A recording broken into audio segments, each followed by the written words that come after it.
New York সিটির mayor নির্বাচনে ইতিহাস গড়ে বিজয়ী হয়েছেন জোহরান মামদানি। যুক্তরাষ্ট্রের সবচেয়ে বড় এবং গুরুত্বপূর্ণ শহর সেই নিউ ইয়র্কের মেয়র হলেন একজন মুসলিম।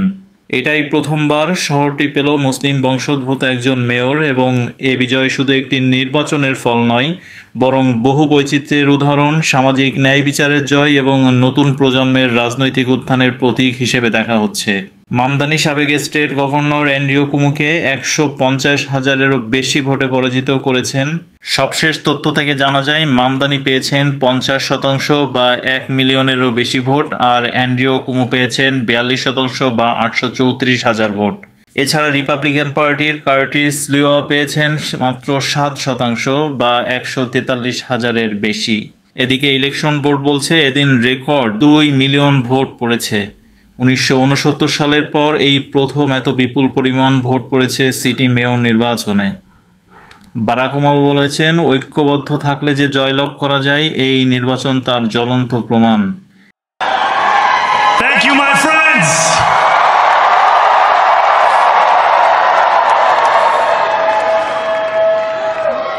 The sun may have set over our city this evening, but as Eugene Debs once said,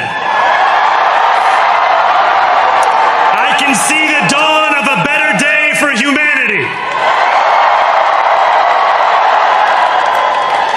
For as long as we can remember, the working people of New York have been told by the wealthy and the well-connected that power does not belong in their hands.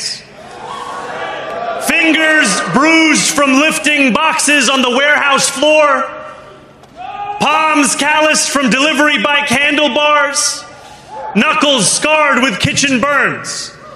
These are not hands that have been allowed to hold power. And yet over the last 12 months, you have dared to reach for something greater. মামদানির বিজয় নিউ ইয়র্কের রাজনৈতিক ইতিহাসে একটি নতুন অধ্যায় যোগ করল। বিশ্লেষকরা বলছেন এটা যুক্তরাষ্ট্রের জাতীয় রাজনীতিতেও একটি গুরুত্বপূর্ণ বার্তা। বিশ্বের অন্যতম প্রভাবশালী শহরের এই পরিবর্তন প্রমাণ করে ধর্ম, বর্ণ কিংবা জন্ম পরিচয় নয়, যোগ্যতা ও নেতৃত্বই বড় পরিচয়। জোহরান মামদানিকে সকলে অভিনন্দন জানিয়েছেন, এবং এটা বলা হচ্ছে বিশ্বের মুসলিম কমিউনিটির জন্য আজকের দিন নিঃসন্দেহে একটি গর্বের দিন।